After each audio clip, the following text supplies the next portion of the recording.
Hello student, myself Rajनीश और today I discuss about the matrices.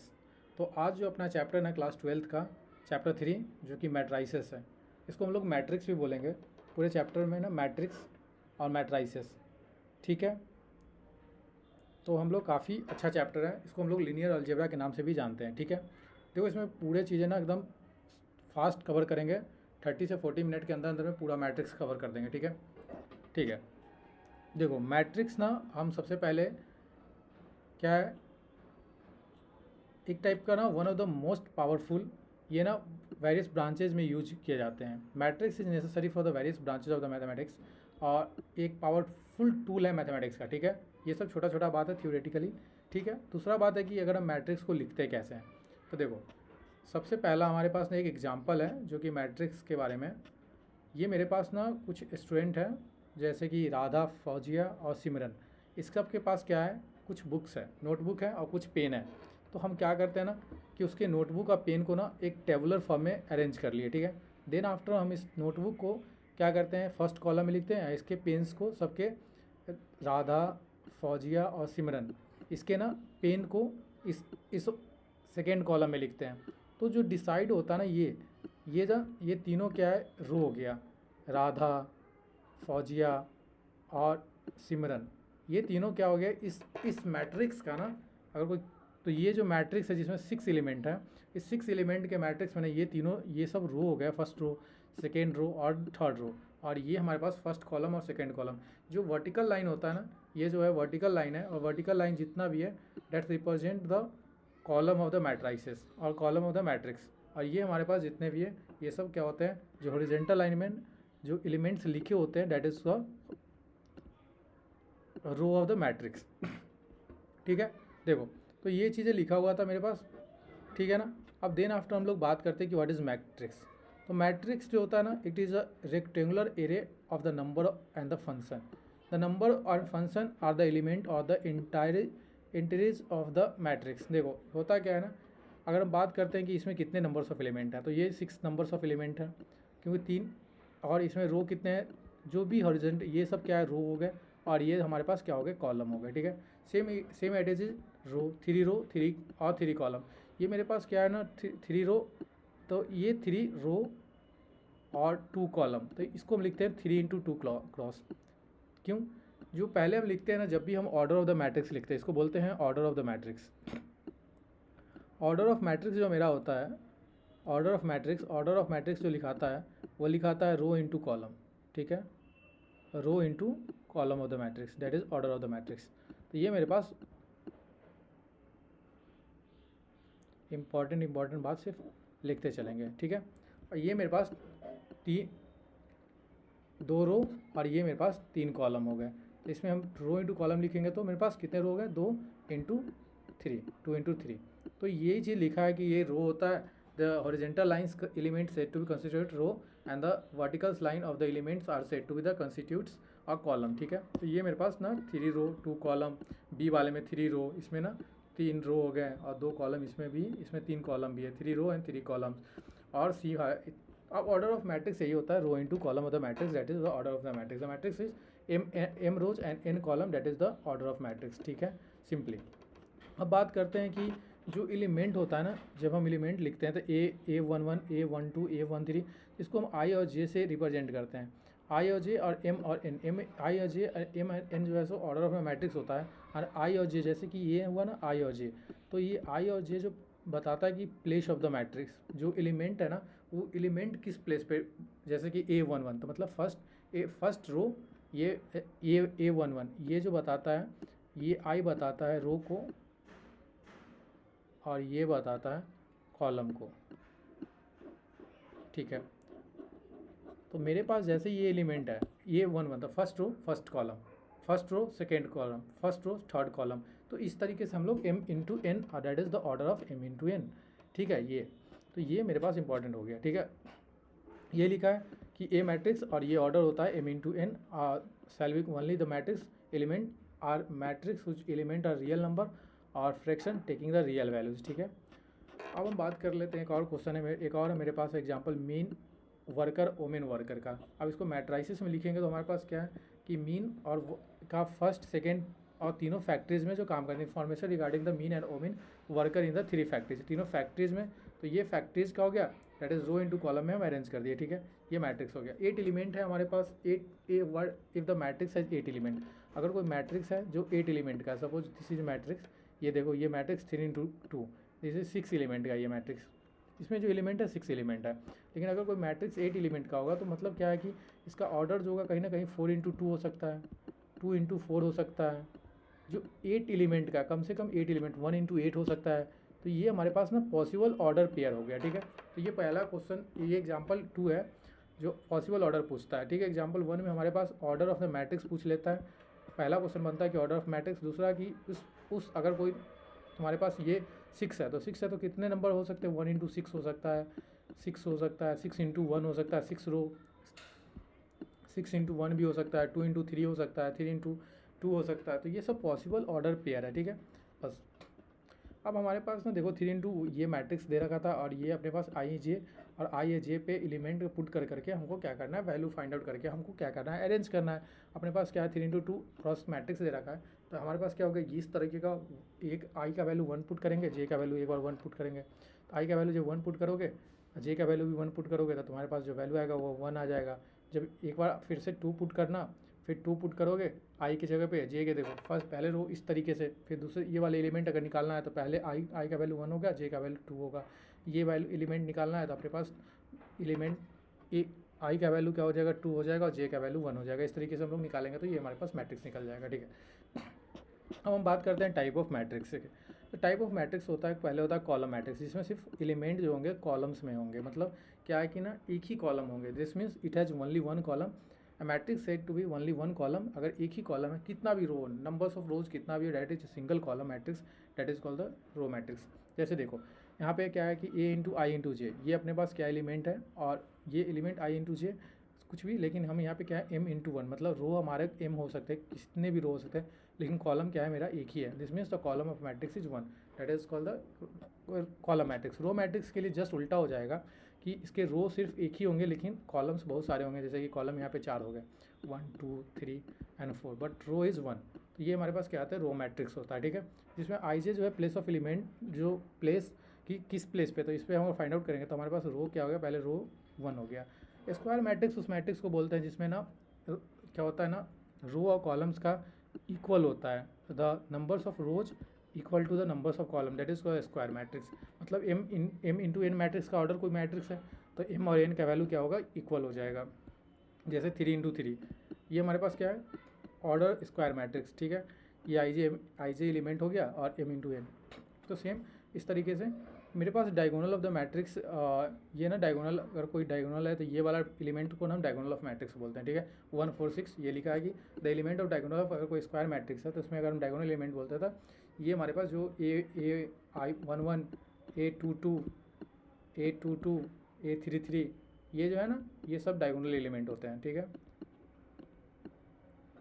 अब देखो डायगोनल मैट्रिक्स किसको बोलते हैं, डायगोनल मैट्रिक्स को बोलते हैं ना जिसके सारे डायगोनल मैट्रिक्स के छोड़ के, एलिमेंट के छोड़ के बाकी सारा एलिमेंट क्या होता है, 0 हो जाए, that is called the diagonal matrix. देखो जैसे कि B A I J is equal to m × m, ये हमारे पास स्क्वायर मैट्रिक्स का हो गया। I J is said to be the, अब आई और जे हमारे पास डायगोनल एलिमेंट में क्या होता है, जो भी एलिमेंट होता है वो आई और जे का वैल्यू क्या होता है, सेम होता है। अगर कोई भी डायगोनल एलिमेंट है तो हमारे पास आई और जे का वैल्यू सेम होता है। जैसे कि A11, तो ये दोनों वैल्यू हमारे पास जो सेम है, तो अगर इसका ना, तो इसके छोड़ के आई और जे वाले को छोड़ के ना, जितने भी आई और जे वाले हैं दूसरा, वो सब क्या हुआ, 0 हो गया, तो that is diagonal matrix. Scalar matrix उस मैट्रिक्स को बोलते हैं जिसका डायगोनल एलिमेंट सेम होता है, that is called the scalar matrix. The matrix which diagonal element equal, that is the scalar matrix.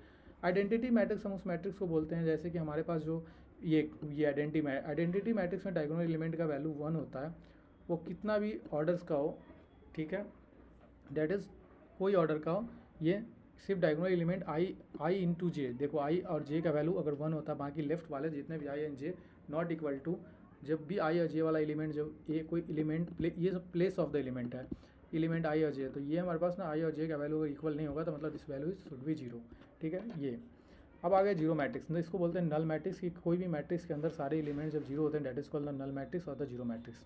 अब बात करते हैं equality of the matrix. Matrix का इक्वलिटी की बात करते हैं कि अगर मेरे पास कोई मैट्रिक्स है तो ये सेट टू इक्वल तभी हो सकता है जब उसका ऑर्डर सेम होगा, और इक्वल तभी होगा जब उसके करस्पॉन्डिंग एलिमेंट सेम होंगे। जैसे कि देखो, इसके ये एलिमेंट के करस्पॉन्डिंग ये एलिमेंट, इस एलिमेंट के करस्पॉन्डिंग ये, इसके करस्पॉन्डिंग ये 0 के और 1 के करस्पॉन्डिंग, तो that is the equal matrix. ठीक है, तो इस टाइप के मैट्रिक्स को इक्वल मैट्रिक्स बोलते हैं।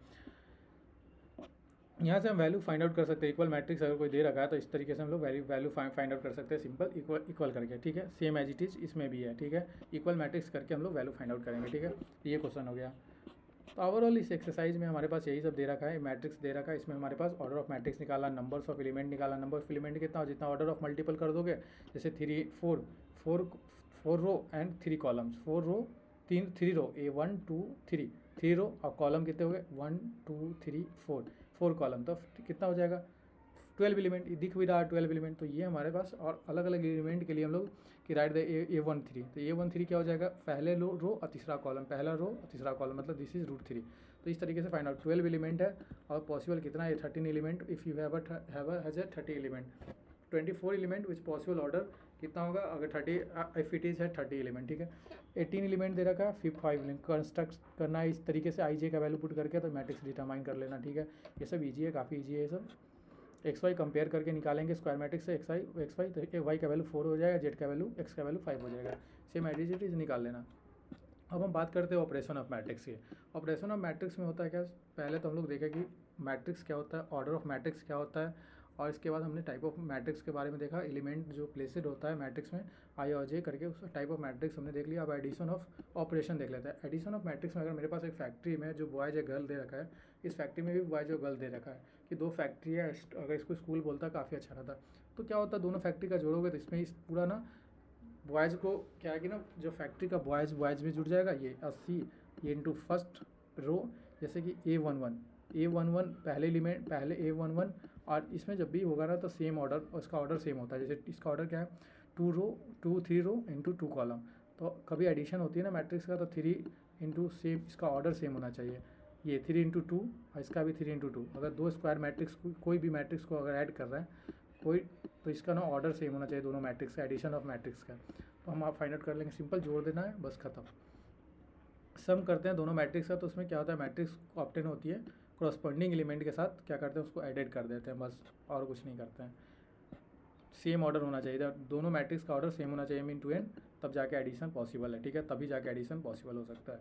देखो इसमें भी ए और बी दे रखा है, क्या है, इसमें 3 कॉलम है 2 रो है, 3 कॉलम है 2 रो है, इसको जोड़ेंगे तो 2 + √3, ये देखो 2 + √3, 1 + 5, 1 ये -1, ये A + B दे रखा है तो -1 + 1, तो ये सिंपल वही, इसको जोड़ोगे 2 माइनस, तो ये सब करस्पॉन्डिंग एलिमेंट का एडिशन होता है। ठीक है, खेल खत्म। तो अब मल्टीप्लिकेशन की बात करते हैं, ये सबसे इंपॉर्टेंट हो जाता है। एडिशन और सब्ट्रैक्शन सेम ही प्रोसेस में करते हैं। मल्टीप्लिकेशन की बात होता है, और एडिशन और मल्टीप्लिकेशन के लिए सेम चीज़ का ध्यान रखना। लेकिन क्या देखो यहाँ पे सेटिस्फाइड नहीं करेगा, क्योंकि सेम ऑर्डर नहीं है, तो एडिशन सेटिस्फाइड नहीं, A into B not same order, so it is not satisfied. We observe the addition of matrix, example of binary operation, set of matrix which is same order. Multiplication of matrix की बात करते हैं, scalar matrix की।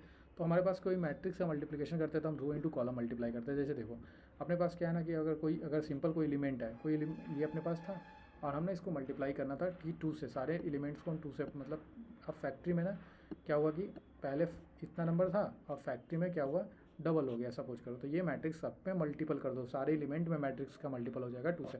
अगर 2 से multiple करेंगे तो सारे में मल्टीपल हो जाएगा। ठीक है, दैट इज मल्टीप्लिकेशन। कोई भी मल्टीपल अगर मल्टीप्लिकेशन में मैट्रिक्स बोलता है कि के और ए के साथ कोई मैट्रिक्स, कोई ए मैट्रिक्स है, उसको के कोई कॉन्स्टेंट के, कोई स्केलर वैल्यू के, कोई इंटीजर से अगर मल्टीपल करते हो तो सब में मल्टीपल होता है। ठीक है, जैसे देखो ये ए का ये मैट्रिक्स दे रखा था, अब 3 मल्टीपल था, 3 इंटू 9, 3 इंटू 1 3, 3 इंटू 1.5 4.5, और 3 इंटू √5, 3 इंटू √5, 3 इंटू 7 21, 3 इंटू 3 -9। तो ये हो गया नेगेटिव मैट्रिक्स। जब भी होता है तो क्या होता है कि हम क्या करते हैं, माइनस से मल्टीपल कर देते हैं। अगर कोई मैट्रिक्स को इस मैट्रिक्स में नेगेटिव से मल्टीपल कर देते हैं तो सारा का साइन नेगेटिव हो जाता, पॉजिटिव, नेगेटिव वाला पॉजिटिव हो जाता, माइनस इंटू माइनस, तो ये हो जाता। जैसे ये मैट्रिक्स था तुम्हारे पास, इसको नेगेटिव करोगे तो ये 3 1 -5x, ये 5 पॉजिटिव हो जाएगा, बाकी सब नेगेटिव हो गया। ठीक है, अब आज बात करते हैं difference of matrix. Difference of matrix जैसे कि हमारे पास जो 2 इंटू ए बी, ये देखो मेरे पास डिफरेंस ऑफ मैट्रिक्स है, वही है सब्ट्रैक्शन ऑफ मैट्रिक्स। तो हमारे पास यहाँ भी ऑर्डर ऑफ मैट्रिक्स सेम होना चाहिए, सेम ऑर्डर होना चाहिए, two matrix of same order, तभी जाके पॉसिबल हो सकता है डिफरेंस ऑफ मैट्रिक्स।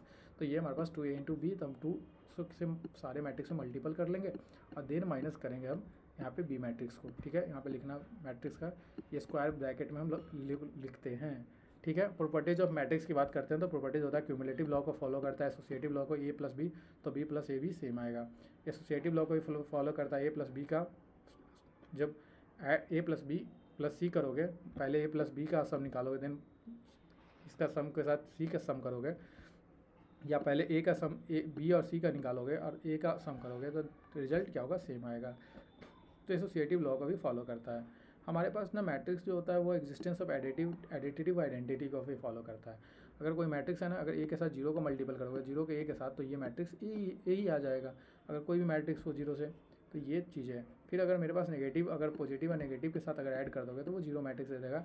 एक तरह से इन्वर्स ऑफ मैट्रिक्स करोगे तो क्या हो जाएगा, कोई मैट्रिक्स अगर ए है और उसको नेगेटिव से मल्टीपल कर दोगे जैसे कि, तो वो क्या हो जाएगा, कैंसिल आउट कर देगा। अब हम बात कर सकते हैं कि इस मैट्रिक्स को ना फाइंड आउट करना था 2x प्लस, तो 2 इंटू सबको 2 से मल्टीपल कर दो सारे एलिमेंट को, तो 2 18, ये 0 हो जाएगा, ये 8 हो जाएगा, ये 4 -4 हो जाएगा, ये 6 हो जाएगा, ये 12 हो जाएगा। 2a आ गया, 3x निकालोगे, 3x निकालना है, x की वैल्यू निकालना है, तो b का वैल्यू दिया है, b का वैल्यू निकाल देंगे, x का वैल्यू इधर से डिवाइड कर देंगे, बस वो देखो b का वैल्यू निकाल दिया, x का वैल्यू डिवाइड कर दिए, खत्म, x का वैल्यू आ गया।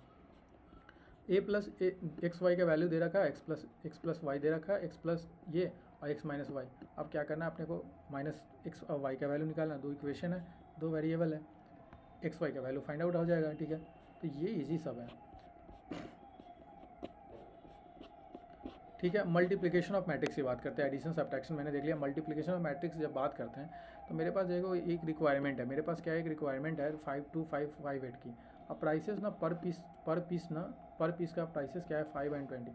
तो क्या है ना, देखो ये ना मनी कितना नीडेड होगा, तो रो इंटू कॉलम 2 इंटू 5, 5 इंटू 50, पहले रो का पहले कॉलम, एक ही कॉलम है, पहले रो पहले कॉलम, तो 2 into 5 plus 5 into 50, 8 into rho into columns, तो दूसरा रो 8 इंटू 5 एंड 10 इंटू 5, तो ये आ जाता है। मल्टीप्लिकेशन कभी भी जो होता है ना, वह क्या होता है, हम ऑर्डर ऑफ मैट्रिक्स जानते हैं ना, तो क्या होता है, एड रो इंटू कॉलम होता है, same as it is. Multiplication हमारा क्या होता है, पहले रो इंटू कॉलम हो जाता है, बस याद रखना, शॉर्ट ट्रिक। तो ओवरऑल इस तरीके से सॉल्व करोगे सारे मल्टीप्लिकेशन हो जाएंगे। देखो जैसे a इंटू बी, अपने पास दो मैट्रिक्स है और दोनों मैट्रिक्स में a इंटू बी, इसमें ऑर्डर सेम होना इन्हीं कोई ज़रूरत नहीं है। ठीक है,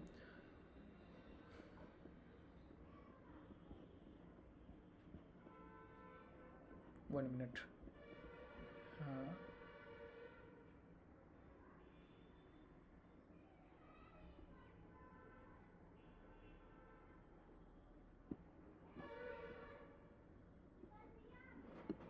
लेकिन क्या है ना कि कॉलम सेम होना चाहिए। देखो क्या है ना कि अगर प्रोडक्ट कभी भी होता है मैट्राइसेस का, तो numbers of column of the A, जो number of column A matrix का equal to numbers of rows of B, पहले मैट्रिक्स का कॉलम दूसरे मैट्रिक्स के रो के बराबर होना चाहिए, तभी जाके प्रोडक्ट पॉसिबल है। ये इम्पॉर्टेंट था। ठीक है, तो देखो पहले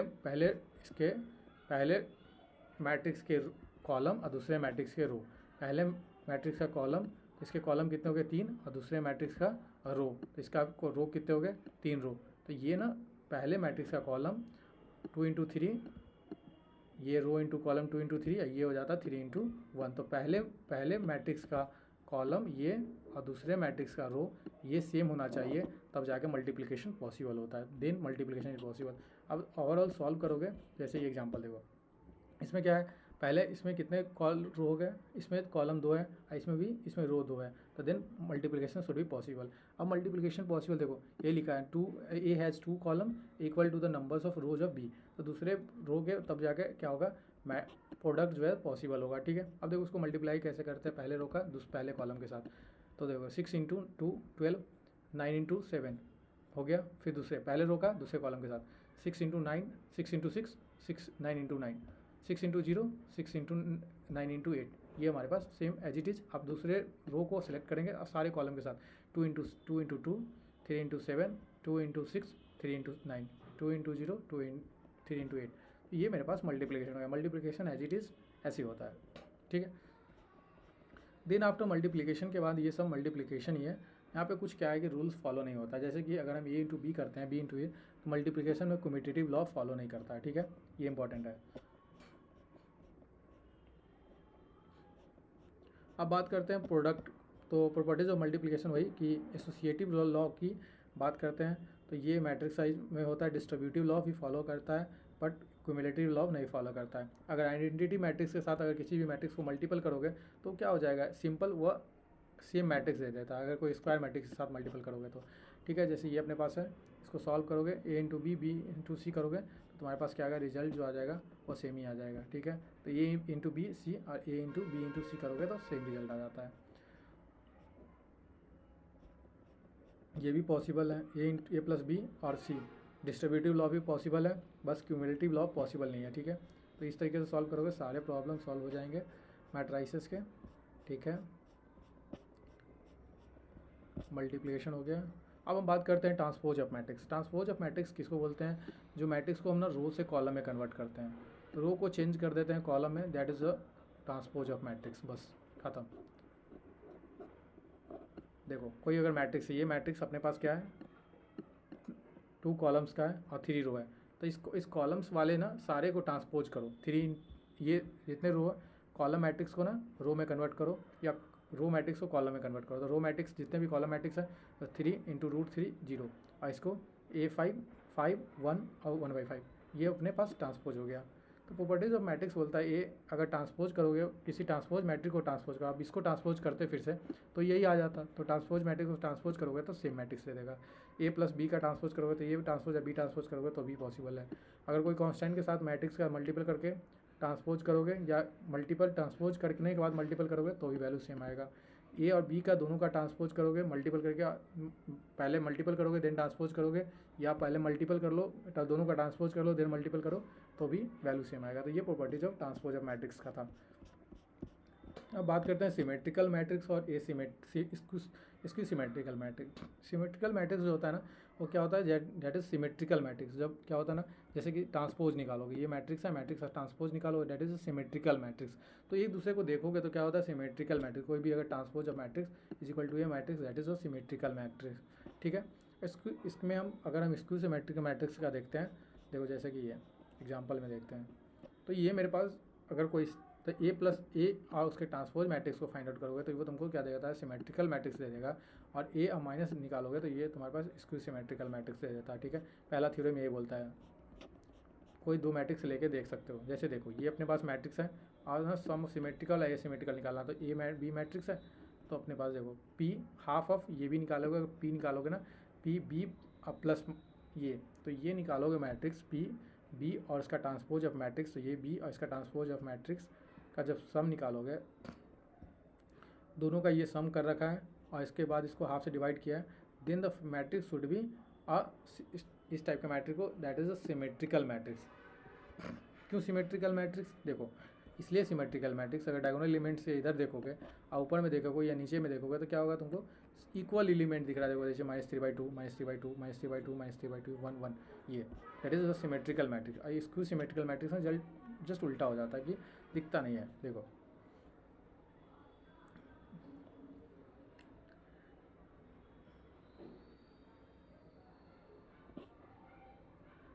ठीक है। ये मेरे पास स्क्यू सिमेट्रिकल मैट्रिक्स आता है। अब आगे हम चलते हैं। अब elementary transformation of the matrix क्या होता है, कुछ बातें होती है कि एलिमेंट्री ट्रांसफॉर्मेशन करके हम लोग किसी भी मैट्रिक्स को ना रिड्यूस कर सकते हैं या उसको ना उसका वैल्यू हम क्या कर सकते हैं, 0 करके हम उसमें से क्या कर सकते हैं कि इससे हम लोग एलिमेंट्री मैट्रिक्स का यूज़ करके ना हम लोग रैंक ऑफ मैट्राइसेस भी निकालते हैं। तो सबसे पहले इंटरचेंज किसी भी एनी रो, किसी भी 2 कॉलम को, किसी रो को, जैसे रो 1 को 2 से, जैसे यहाँ पे क्या रो एक्सचेंज किया या किसी कॉलम को चेंज कर लो, रो 1 ये वाले रो को ना, ये रो को नीचे किया, इस वाले रो को ऊपर कर दिया, सिंपल। इस रो को नीचे किया तो क्या किया, R1 exchange into R2, R1 को एक्सचेंज कर दिया R2 से, R2 एक्सचेंज हो गया R1 से। या किसी मल्टीप्लिकेशन करके किसी एलिमेंट में भी मल्टीप्लाई भी कर सकते हो, ठीक है।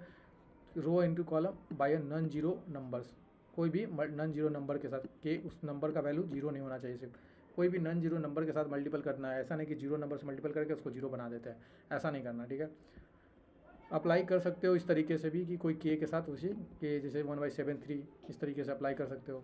Addition of element of any row any columns corresponding the element multiplied but non zero numbers, ठीक है। तो एडिशन कर सकते हैं किसी भी रो को, एक रो को जैसे आर I1 प्लस RJ1, ये वाला रो ये रो दोनों ऐड कर सकते हैं एक दूसरे में, लेकिन क्या है ना चेंज भी कर सकते हैं, ठीक है। लेकिन क्या है कि के जो यूज करेंगे उसमें कभी भी जीरो वैल्यू नहीं पुट करना है। ये हो जाता है मेरे पास, ठीक है। अब आता है इनवर्टिबल्स मैट्रिक्स, जो कि हम कहते हैं कि अगर कोई मैट्रिक्स है ना, अगर कोई स्क्वायर मैट्रिक्स है ऑर्डर एम है, if there is exist another square matrix B, दोनों का ऑर्डर सेम ऑर्डर का है, तो ए इंटू बी और बी इंटू ए का ना आइडेंटिटी मैट्रिक्स होता है, that is the invertible matrix. और इसी को हम लोग इट इज़ ऑल्सो कर the inverse of the matrix, ठीक है। तो जैसे कि ये देखो इन्वर्स मैट्रिक्स जैसे 1 2 1 और ये दोनों है, इस दोनों का जब निकालोगे तो तुम्हारे पास क्या होगा, एक आइडेंटिटी मैट्रिक्स आएगा। जब इसको ए और बी मैट्रिक्स और दोनों को ना क्या करोगे मल्टीप्लाई कर लोगे, तो तुम्हारे पास जब आइडेंटिटी मैट्रिक्स आ रहा है that is the this means the B is the inverse of A, मतलब बी जो है देखो ऐसे भी ये साइन देखो माइनस माइनस, तो ये तुम्हारे पास इन्वर्स ऑफ मैट्रिक्स देन ये ना एलिमेंट का सिर्फ बदल जाएगा, तो तुम्हारे पास ना पता चलता है कि आइडेंटिटी मैट्रिक्स मिल जाएगा, that is the inverse of the matrix, ठीक है। अब बात करते हैं ना, ये आइडेंटिटी मैट्रिक्स वही लिखा है inverse of matrix that elementary operations, और सेम एलिमेंट ऑफ मैट्रिक्स में भी हम लोग एलिमेंट्री ऑपरेशन यूज कर सकते हो, सेम एज इट इज़ जो एलिमेंट्री ऑपरेशन मैंने ऊपर बताया, ठीक है। तो ओवरऑल ये तुम्हारा चैप्टर खत्म होता है मैट्रिक्स का। और मैट्रिक्स में देखो ये अपने पास रेक्टेंगुलर एरे है, जिसमें क्या होता है ऑर्डर क्या होगा कभी भी सेम नहीं होगा। अगर कोई रेक्टेंगुलर है तो मतलब अलग कॉलम्स में 1, रो में 1 m into n। Diagonal matrix में i j का एलिमेंट क्या होगा 0 होगा, i j छोड़ के, मतलब जैसे एलिमेंट का i और j दोनों वैल्यू सेम हो, जैसे A11 खाली डायगोनल एलिमेंट प्रेजेंट होते हैं। तो ये सब जितना मैंने बताया वही सब मेंशन ऑन कर रखा है। तो इस तरीके से तुम्हारा चैप्टर 1 खत्म होता है मैट्रिक्स। हम लोग नेक्स्ट लेक्चर में ना डिटर्मिनेंट्स देख लेंगे, और इस तरीके से ना एक तरह से लीनियर अलजेब्रा खत्म हो जाएगा, ठीक है। Thank you for this lecture.